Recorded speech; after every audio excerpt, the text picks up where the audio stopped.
Dando continuidade, meus irmãos, ao estudo, né, da lei do perdão, o alerta do Evangelho, em Mateus, versículo 6, de 14 a 15, ele diz: Se perdoardes os homens as faltas que vos cometerem contra vós, também vosso Pai vos perdoará o pecado. Mas se não perdoares aos homens quando vos tenham ofendido, vosso Pai também não vos perdoará os pecados. Nós sempre repetimos essa máxima aqui na oração do Pai Nosso, né? Praticamos que quase todo dia, quase todos nós, né? Mais de uma vez. Então, na oração nós dizemos para que Deus nos perdoe assim como perdoamos a quem nos tem ofendido. Então, nós temos que praticar, buscar nos conhecer primeiramente, né? Que é aquela máxima de que conhece-te a ti mesmo, ela é aplicada em várias, né, das imperfeições que ainda habitam o nosso ser. Porque não tem como nós trabalharmos uma imperfeição se antes disso identificar ela em nosso ser. Então muitos de nós sequer identificamos esse sentimento. Então, ela é esse norte que nos permite identificar esse sentimento. Essa imperfeição latente, no caso da que estamos estudando hoje do perdão, praticar, buscar identificar para poder começar a trabalhar esse sentimento, né? E esse alerta do Evangelho nos vem à tona justamente para despertar essa atenção. Como eu quero algo para mim que eu não ofereço para o outro? Que direito eu tenho de pedir algo que eu não consigo, né? E aqui a gente listou algumas diferenças entre o perdão e a mágoa. Um exemplo: o perdão revela o amor, a mágoa revela o ódio. O perdão restaura os relacionamentos, a mágoa destrói os relacionamentos. O perdão demonstra maturidade, a mágoa demonstra imaturidade. O perdão traz a cura, a mágoa a doença. O perdão acalma o conflito, a mágoa alimenta o conflito. O perdão traz alegria, a mágoa traz tristezas. O perdão demonstra humildade, a mágoa demonstra orgulho. Quem perdoa domina o mal, quem não perdoa está dominado pela mágoa. O perdão recupera a amizade perdida, a mágoa perde a amizade conquistada. O perdão traz a paz, a mágoa traz angústia. O perdão caminha para frente, a mágoa caminha para trás. O perdão destaca as qualidades, a mágoa destaca os defeitos.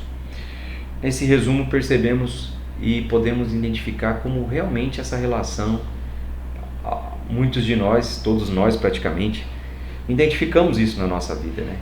Às vezes quantas amizades, quantos laços familiares foram rompidos por causa dessa mágoa, né? Por falta do perdão, por falta de romper esse elo que eu construí com uma pessoa que antes era querida e depois eu comecei a passar a odiá-la. Muito quando se fala do perdão, muitas pessoas querem identificar o culpado primeiro, né? Então ele pega e fala o quê? Não, eu não sou o culpado. Quem causou foi ele, quem causou o ciclano. E aí eu fico nesse ciclo tentando identificar, tentando provar que foi ele que foi errado, ele tentando provar que fui eu. E nenhum dá o passo na direção correta. Que seria a direção do quê? De praticar o perdão, independentemente de quem erga a bandeira de certo ou errado.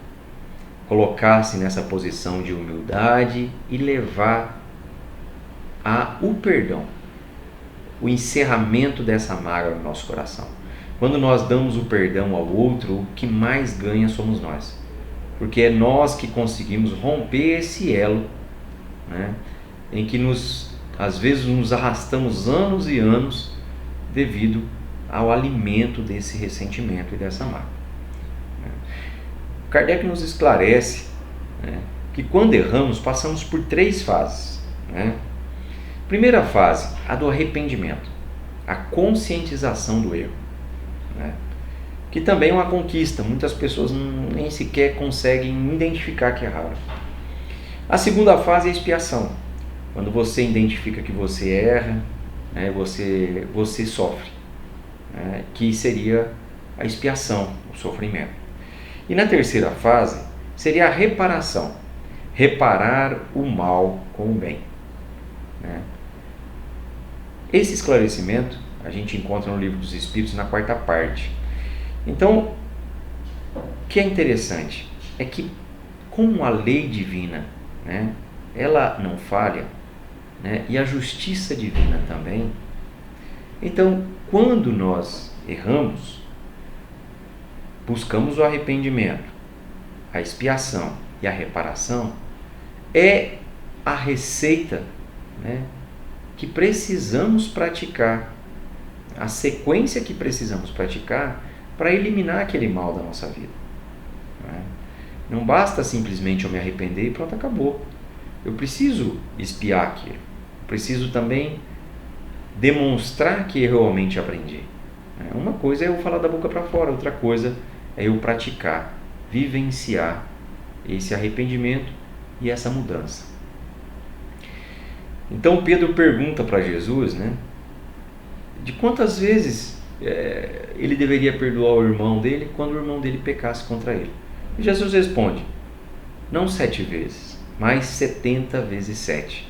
Que significa o quê? Não há limite para o perdão. Porque não há limite para os nossos erros ainda. Na situação em que nós nos encontramos hoje no planeta, ainda não há limite para os nossos erros. Por isso que a gente não pode ainda dar limite para o perdão. Porque nós também ainda praticamos inúmeras faltas.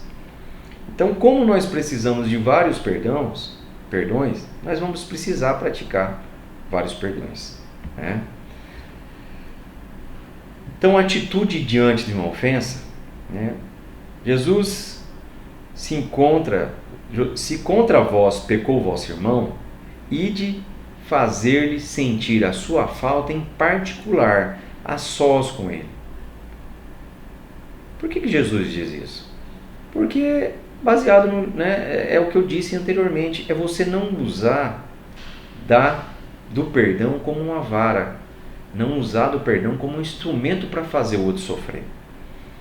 Devemos procurar em particular para esclarecer a situação. Você não gostou de tal situação, você deve usar as palavras adoçadas e carinhosas para você falar isso que você não gostou, que te machucou, que te causou um desconforto, mas não com o intuito de ofender o outro, mas com o intuito de apaziguar aquela situação, não dar continuidade naquele mal entendido ou gerar uma discussão, mas apaziguar, ser um pacificador, levar a paz e não a discórdia, esclarecer a situação, buscar o entendimento pondo fim à discórdia.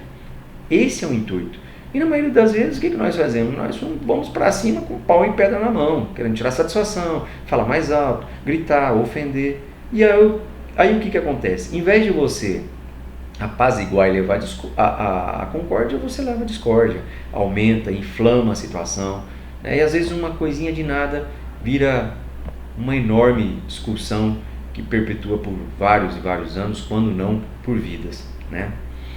O perdão é um processo mental de cessar o sentimento de ressentimento ou raiva contra outra pessoa decorrente de uma ofensa recebida, diferença ou erro, ou cessar a exigência de um castigo ou restituição.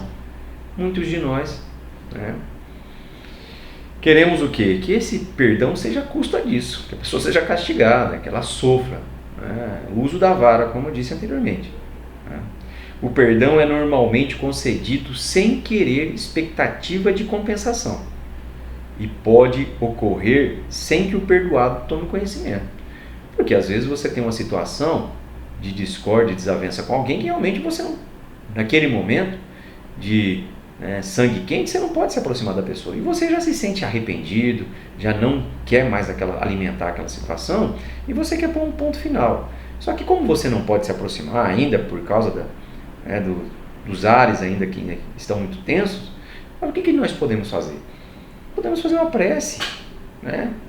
Não é? E que é o melhor instrumento que nós podemos usar numa contenda dessa. É você elevar seu pensamento, pedir a inspiração, pedir para que Jesus permita que você se encontre com essa pessoa num desdobramento, junto da presença dele, e que vocês consigam conversar, já que vocês não conseguem conversar aqui no plano físico, que vocês possam conversar no plano espiritual, com a presença de Jesus, com a presença dos seus amigos espirituais, que possam auxiliá-lo ao entendimento dessa situação, às vezes auxiliar você a entender a situação, né? Então, esse sentimento, como ele diz aqui, é um perdão que normalmente pode ser concedido até sem que a pessoa tome conhecimento, né? O perdão vem do coração, é sincero, generoso, não fere o amor próprio do ofensor, não impõe condições humilhantes, tampouco é motivado por orgulho e ostentação. Já falamos anteriormente, o verdadeiro perdão se reconhece pelos atos e não pelas palavras. Então eu posso falar com palavras lindas que perdoei alguém, mas na primeira demonstração, na primeira oportunidade que eu posso demonstrar isso, eu não demonstro. Eu não ajudo, eu torço contra, eu não contribuo para que aquela pessoa seja favorecida ou beneficiada de alguma forma. E às vezes até me alegro com o mal que chega até ela. Então, dessa forma, eu demonstro que o que eu falei não foi sincero, não foi de coração, foi só da boca para fora, foi alimentado pela minha vaidade e meu orgulho, né? Perdoar. Perdoar as ofensas é demonstrar-se melhor do que era. Nós estamos aqui na Terra com o único e exclusivamente propósito de nos tornarmos criaturas melhores, né? Então, quando eu aprendo a perdoar, nós temos que aprender a perdoar das coisas pequenas. A gente não vai conseguir aprender a perdoar coisas grandes. Nós temos que dar passos pequenos. A gente está iniciando esse processo, então tem que ser passos pequenos. Aos inimigos é pedir perdão para si próprio. Como nós dissemos anteriormente, na maioria das vezes, na vida passada, nós é que fomos os algozes. Nós é que causamos a dor. E hoje, essa criatura ainda, também por não conseguir praticar o perdão, nos enxerga como esse algoz, busca vingança, nos odeia, nos quer mal. Então, perdoar o inimigo é pedir perdão para nós mesmos.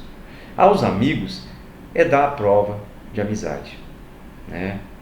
Não destruir uma amizade, mas retomar a amizade. Joana de Ângeles, no livro Florações Evangélicas, psicografada por Divaldo Franco, ela cita um dos trechos, ela cita: perdoar. Se revidas o mal, és igual ao ofensor. Se perdoas, está em melhor condição. Mas se perdoas e amas aquele que te maltratou, avanças em marcha invejável pela rota do bem. Vejamos que ela diz: avança em marcha invejável pela rota do bem, quando nós, além de perdoarmos, ainda conseguimos amar aquele que nos maltratou. O perdão não é um sentimento, ele tem que ser uma atitude. Não basta eu ficar pensando no perdão e não praticar. Eu preciso praticar o perdão. Sede indulgentes, meus amigos, porquanto a indulgência atrai, acalma, ergue, ao passo que o rigor desanima, afasta e irrita. Evangelho segundo o Espiritismo, pelo Espírito José, um Espírito protetor, no capítulo 16, nos traz essa citação. O perdão é a expressão máxima da misericórdia de Deus. Meus irmãos, espero que eu tenha contribuído para os estudos de vocês, assim como eu busco também estudar e compreender e praticar essas lições, praticar o aprendizado de conhecer a mim mesmo, para que eu possa, dia após dia, identificando essas imperfeições e trabalhando uma por vez. E desejo a todos vocês uma ótima semana, Que Jesus possa estar envolvendo e amparando a todos nós nesse momento que passamos, dessa pandemia, que é um sentimento e uma situação diferente a todos nós. Mas não podemos esquecer que, por mais desesperadora que possa parecer a situação, Jesus ele se encontra no leme, né? Não podemos nos desesperar, temos que seguir firmes na caminhada, na marcha, com o nosso modelo e guia sempre em pensamento e as suas lições sempre em estudos. Desejo a vocês uma ótima semana, um ótimo estudo, que fiquem com Deus e que Jesus nos ampare e nos auxilie sempre. Que assim seja.